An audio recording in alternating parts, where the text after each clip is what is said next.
El Despertador Digital, de lunes a viernes a las 7 de la mañana. Suscríbete a nuestro canal de YouTube, Urban TV, y activa la campanita. Estamos de vuelta con todos ustedes. Gracias por continuar en que es el Despertador Digital. Y seguimos con las visitas agradables, con gente que como que la vemos y nos llenan de salud, porque traen a nosotros buenos consejitos para mantenernos. Tenemos a la doctora Crisalis Frías con nosotros. Hola. Nuevamente. Gracias. Estuvimos desmontando mitos. Hoy vamos a hablar. ¿Y el segundo apellido? ¿Por qué tú lo dejas? Si las mujeres son las que paren. Crisalis Frías Vier. Excelente. Tú quieres que Griseda me mate. Nosotras somos como auténticas con esos apellidos, Metivier y Vier. Sí. Una combinación. Claro, la combinación, así tener. es. Nosotros estuvimos desmontando los mitos del balón gástrico con la doctora cuando estuvo con nosotros hace 2 semanas y quedó pendiente entonces un tema muy interesante. Sí, quedamos pendientes de hablar sobre cáncer de colon en el día de hoy. Ay, sí, doctora, ¿qué pasa con esto del cáncer de colon? La situación esta del balón gástrico, ¿puede llevarnos a un cáncer de colon? No. No, nada que ver No, con para eso. nada, no. No se asocian nada a las complicaciones que tiene el balón, que realmente son pocas. Yo les explicaba ese día Sí. en qué clase de pacientes y en qué tipo de condiciones se darían. Pero realmente a cáncer no se asocia de ninguna manera. Excelente. Entonces vamos a conocer un poquito de qué es el cáncer de colon, cómo podemos evitarlo y todo lo demás. Esa es la parte más importante. ¿Qué es y cómo podemos evitarlo? Mira, se le denomina cáncer de colon o cáncer colorectal a todas las neoplasias que se generan en lo que es el colon o intestino grueso, el recto o inclusive el apéndice. No sé si ustedes sabían que también hay cáncer de apéndice. Puede haber cáncer de apéndice. Entonces, los pacientes que están más predispuestos a esta patología se conocían anteriormente los pacientes por encima de los 50 años. Inclusive era una enfermedad que anteriormente se veía por encima de los 60 años. Pero actualmente se nos ha despertado la alarma no solamente a los gastroenterólogos, todos los médicos que tenemos ese contacto directo con los pacientes, porque hay un gran aumento en el diagnóstico de lo que es el cáncer de colon en pacientes jóvenes. Pero estamos hablando de pacientes de 19 años, 20 años, 23 años, que realmente es algo muy preocupante y se asocia bastante a lo que estaba hablando el doctor Lorenzo Tavares aquí hace un momento. Se asocia mucho a lo que es el tabaquismo, se asocia a lo que es el alcoholismo, se asocia también al consumo de sustancias, de alimentos que han sido manejados con ciertos fertilizantes, se asocia al sedentarismo, se asocia a la obesidad como tal. Yo, si mal no recuerdo, estuvimos hablando de la obesidad como un síndrome metabólico, que es lo que es realmente. No es simplemente, que yo estoy gordo. No. Es un síndrome metabólico que compromete tu salud en un 100%, que te puede afectar cualquier parte de tu cuerpo. Entonces, dentro de estos factores también tenemos factores que son genéticos, donde vamos a tener el síndrome de Lynch, que es un síndrome que te predispone a tener cáncer de colon sin ningún tipo de antecedente previo o ninguno de los factores de riesgos asociados, simplemente la genética. Estos pacientes tienen la capacidad de desarrollar cáncer de colon por debajo de los 40 años. ¿Cómo tú identificas eso? Cuando tú tienes que tener 3 familiares directos, o sea, madre, padre, hermano, abuela, que hayan presentado cáncer de colon previamente. Pero en cuanto a esto tenemos una limitante. Quisiéramos decir, de verdad a mí me encantaría decir en este momento, hace algunos años tú entrevistabas a un paciente y le preguntabas de qué murió tu abuela, de qué murió tu mamá y ya no se sabía, pero eso ya cambió y no, eso no ha cambiado. O sea, la herencia la herencia genética sigue siendo igual. Realmente sigue siendo incierta porque el problema principal que tenemos aquí es de educación. Regularmente tú vas con tu familiar al médico, pero ciertamente el paciente casi siempre dice, el médico no me explicó, pero yo le pregunto qué tanto tú te involucraste, porque tampoco se le pregunta. Llegan y te dicen, o tú llegas a la casa y dicen, no, que el médico dijo que tiene algo en tal sitio, pero nadie cuestiona, nadie se pregunta qué tiene, qué pasa, y realmente Hay muchas personas que quizás por el tiempo, el desgaste que produce, a veces también los familiares, te repito, no se involucran de la forma que deberían involucrarse, o tú le explicas al familiar. El familiar no te presta la debida atención y cuando llega a la casa dice, no, el médico me dijo algo, pero yo no me acuerdo. Entonces, ahí se pierde la información entre un familiar y otro. Aparte también, nosotros nos hemos visto en situaciones que tenemos que hablar, señores, con 5, 6, 7 familiares y explicarle lo mismo uno detrás del otro. Y realmente es un poco desgastante. Y en ese proceso la información se pierde. ¿Cuáles hábitos pueden contribuir a disminuir el riesgo de sufrir cáncer de colon? Una alimentación saludable, ejercicio físico y sobre todo la prevención. Yo les dije aquí y lo repito y lo mantengo donde quiera que vaya. La salud no se compra. La prevención sí. La salud no. En un momento que tú la pierdes, es muy difícil recuperarla. Un dato que tenemos que tener pendiente aquí, que es súper importante. El cáncer de colon es prevenible. Es 100% prevenible y también puede ser curable. No es una sentencia de muerte. Sí es muy frecuente. Es el tercer cáncer más frecuente a nivel mundial y la segunda causa de muerte a nivel mundial. Entonces, sí tenemos que tomárnoslo un poquito en serio. La prevención del cáncer de colon como tal se hace con la colonoscopía. Hay otro test que nos ayuda a nosotros que es el coprológico con sangre oculta, pero el coprológico con sangre oculta, la diferencia que va a tener es que el paciente va a tener más adherencia. ¿Por qué? Porque no es lo mismo tú decirle a un paciente, mira, tienes que hacerte un coprológico, tú tomas la muestra de heces en el frasco, la llevas al laboratorio, el laboratorio la analiza y de allá para acá me dice si tiene sangre oculta positiva o negativa. Perfecto. No es específico. Es sensible, pero no es específico.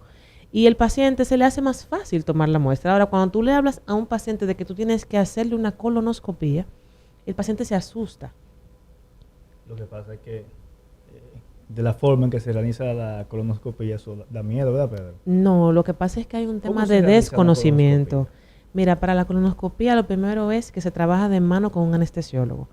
Tú tienes que tener una preparación previa, que eso también va dentro de la prevención de cáncer de colon. Mira, tienes que tener una preparación previa con laxantes, porque las paredes del colon, por lo regular, están cubiertas de heces fecales. Entonces yo tengo que darte una cantidad específica de laxantes o una rutina que puede incluir un solo día, dependiendo de cómo sea tu patrón evacuatorio, o puede incluirte toda una semana. Dependiendo de lo que me explique el paciente de sus hábitos evacuatorios, yo tomo las medidas para la preparación, porque yo necesito ese colon bien limpio. Y no es lo mismo una persona que me diga, yo evacúo, doctora, diario, 2 y 3 veces al día, que una persona que me diga, yo voy al baño cada 15 días, doctora. Ahí hay problema. Sí. Exactamente. Entonces, dependiendo de eso, se te colocan los laxantes y se te manda a tomar una cantidad de agua en específico, que por lo regular es más agua de la que tú tomarías en un día normal, para limpiar el colon. El anestesiólogo te va a dormir y tú durmiendo entonces se introduce el colonoscopio, que es el tubo que contiene la camarita, por donde yo voy a visualizar todo tu intestino grueso y la última parte de tu intestino delgado, que es el ilion terminal. ¿Qué pasa? También hay otros métodos con los que se puede diagnosticar, porque también tenemos lo que es la cápsula endoscópica y tenemos la colonoscopía por tomografía. Pero, ¿qué pasa con estos diagnósticos? Son métodos solamente de imagen, son video. La prevención del cáncer de colon, precisamente, escúchenme, prevención de cáncer no es diagnosticar el cáncer lo que yo quiero, es prevenirlo. El cáncer de colon se origina en un 80 a un 85% de un tipo de pólipos en específicos que se llaman adenomas. Este tipo de pólipos, cuando yo hago la colonoscopía, que encuentro un pólipo, sea del tipo que sea, yo me lo llevo.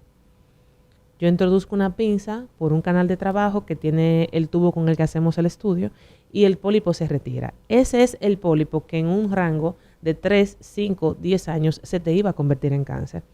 Y ya no va a pasar porque el pólipo ya no está dentro de tu cuerpo. Entonces, esa es la ventaja que tiene la colonoscopía como tal frente a los otros métodos diagnósticos. Los otros métodos solamente son de imagen. La colonoscopía te sirve tanto como diagnóstico como terapéutico. ¿Cuáles son los síntomas que pudieran comenzar a ser alarmantes para la persona? identificar alguna situación en su colon y que esto puede entonces desencadenar un cáncer? Mira, inicialmente lo más importante que tenemos que saber es que el cáncer como tal no suele dar síntomas. Dependiendo de la localización que tenga, entonces se pueden presentar algunos. Por ejemplo, en el colon lo podemos dividir por segmentos o simplemente colon derecho o colon izquierdo. Cuando el cáncer se origina en el colon izquierdo, me puede provocar síntomas de obstrucción intestinal, me puede provocar estreñimiento, me puede provocar dolor y me puede provocar lo que se ve de manera más frecuente, que es el sangrado transrectal. Es cuando tú puedes ver sangre antes de evacuar, durante la evacuación o después de la evacuación. Eso es lo más frecuente, son los signos de alarma más frecuentes que solemos ver en la consulta. También un paciente que presente una pérdida de peso importante que sea involuntaria.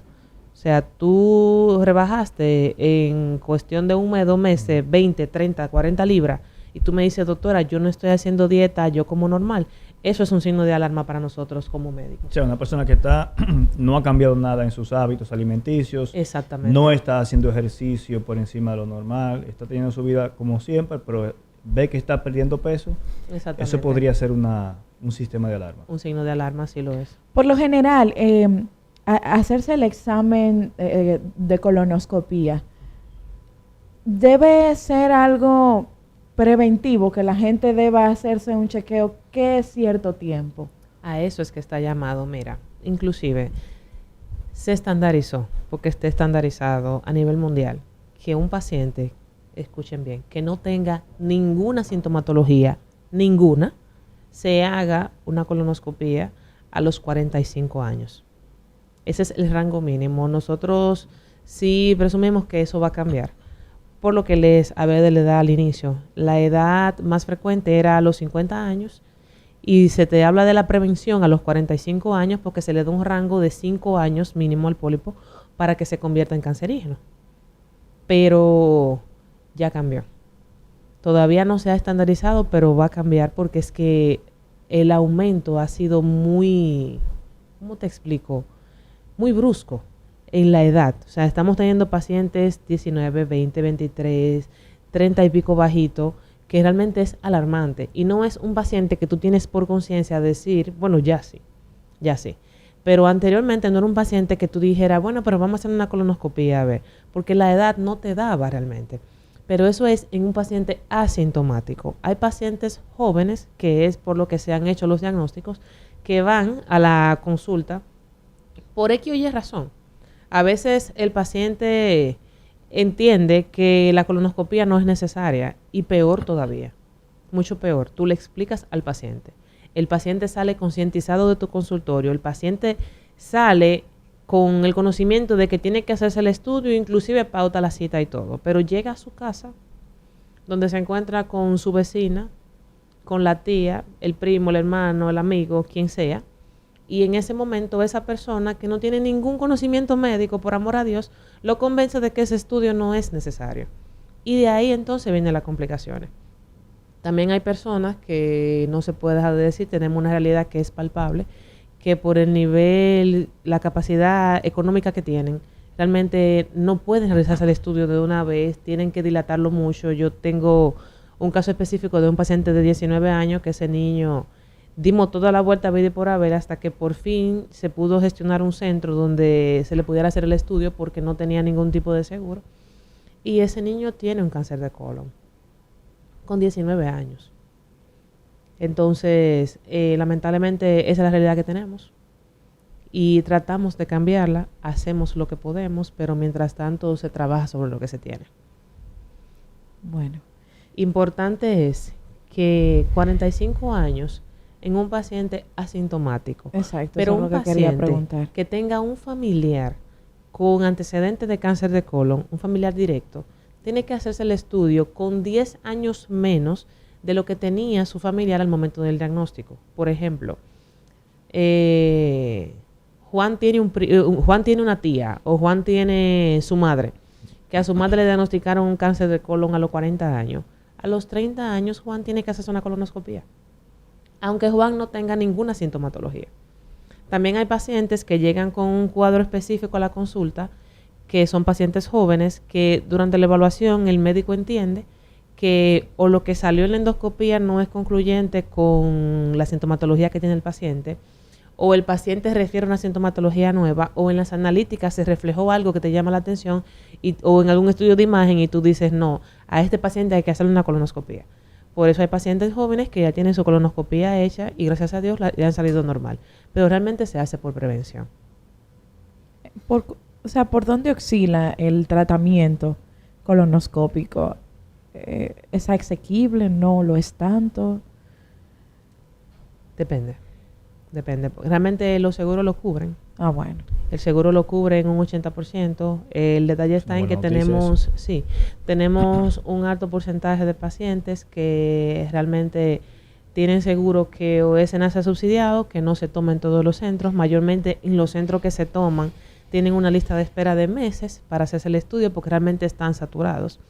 Y el costo del estudio en crudo realmente es un poquito costoso, porque puede sobrepasar inclusive los 20,000 pesos y eso no te incluiría la biopsia.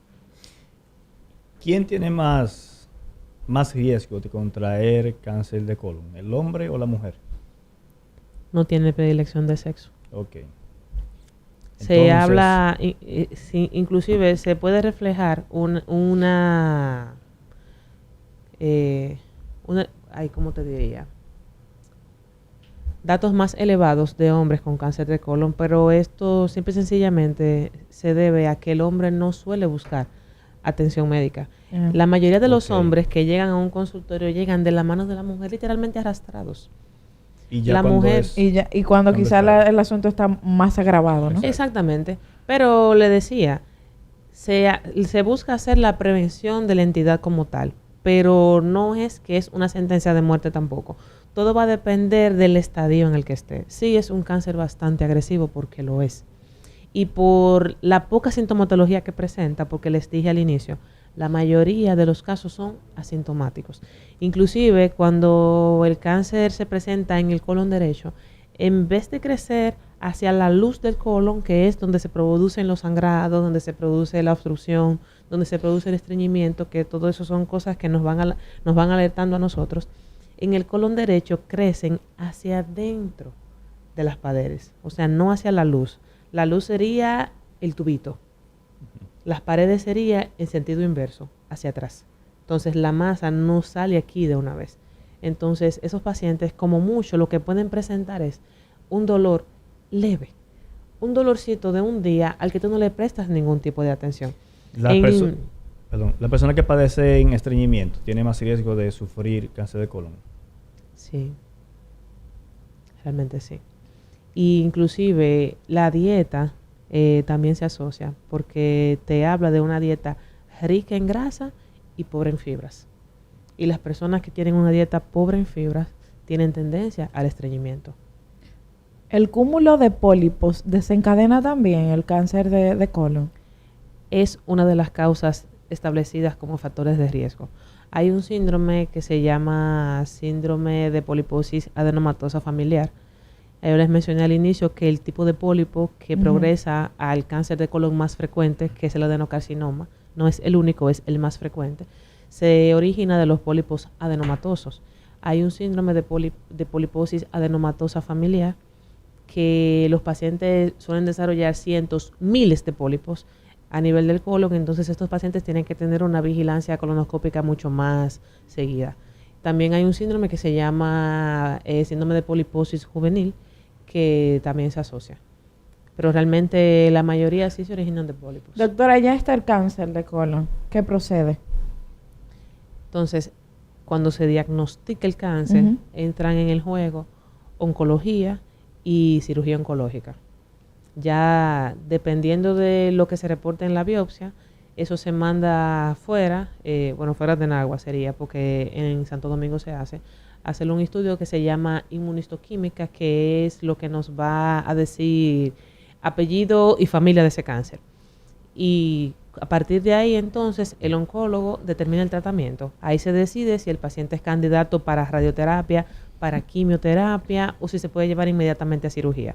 A veces le dan quimio o radioterapia o ambos para disminuir el tamaño de la lesión para que la cirugía sea menos trascendental, o hay pacientes que por el tamaño de la lesión deciden operarlo de una vez. Pero independientemente de, luego de la cirugía, le dan quimio, le dan radio o le dan ambas. Estos pacientes también tienen que mantenerse con una vigilancia periódica, no solamente endoscópica ya, eso incluye estudio de imágenes a nivel de cuerpo entero, porque una vez que se desarrolle el cáncer, este puede reaparecer y no solamente en colon, en cualquier otra parte del cuerpo. El hombre después de los 40 tiene un riesgo, yo diría que doble, porque tiene riesgo del cáncer de próstata y el riesgo del cáncer de colon después de los 45. La mujer también, porque la mujer tiene el cáncer de mama, que es el más frecuente a nivel mundial. La mujer tiene el cáncer de ovario, tiene el cáncer también de cervix, que es el cuello uterino, que son cánceres muy frecuentes. Realmente... ¿Se han dado casos donde una persona tenga dos tipos de cáncer a la misma vez? Sí, claro que sí, porque está lo que es la metástasis, que es la migración del cáncer o la afectación a un tejido, puede ser cercano o lejano, porque puede migrar tanto por cercanía como por los ganglios linfáticos o también por la circulación sanguínea. Pero sí, realmente se han dado casos de metástasis de cáncer de próstata que hacen metástasis a colon. Nosotros tenemos la mala conducta de ir al médico cuando sentimos que tenemos un dolor de cabeza. Mientras yo no sienta dolor de cabeza, yo entiendo que todo está bien. Entonces, un mensaje que usted le podría enviar a toda esa población que nos escucha y a todo el dominicano que siempre va al médico tardío para poder prevenir este tipo de situaciones y prevenir, como ya hemos dicho, el cáncer de colon y otras afecciones que derivan de. Lo mismo que les dije al inicio, la salud no se compra. La prevención sí, puede estar al alcance de tus manos, pero tu salud no.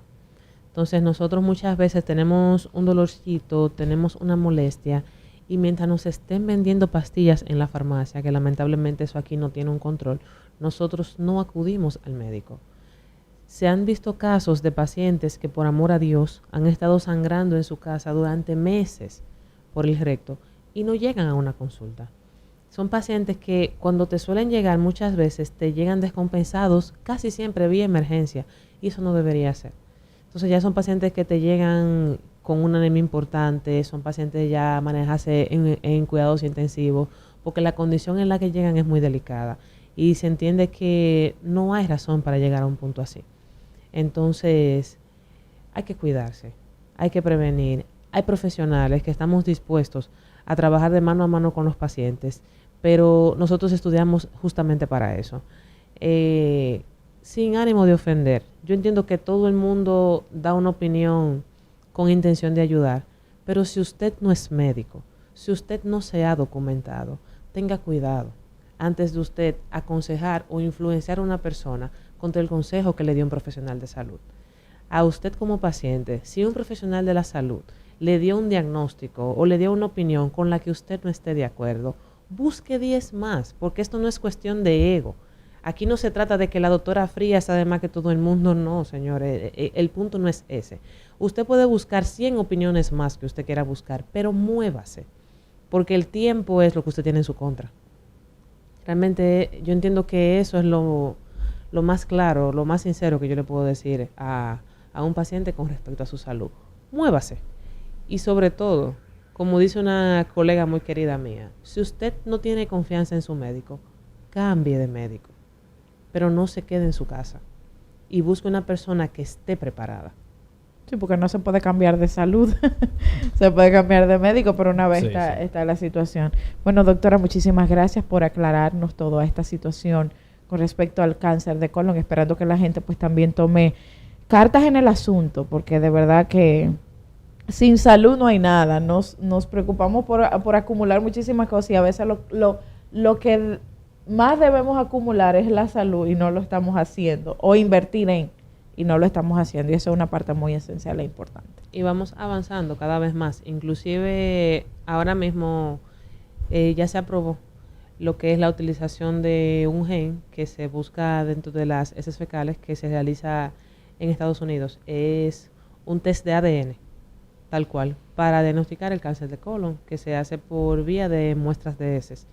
Pero del costo ustedes saben que no vamos ni a hablar, ¿verdad? Y no está disponible en el país todavía. Bueno, pero cada día al menos vamos avanzando para detectar. Exactamente. Eso es lo importante. Gracias Claro. por estar con nosotros, que se De repita, nada. que se repita la invitación, y a todos ustedes también por hacernos compañía durante estas 2 horas. Será hasta mañana. Bien.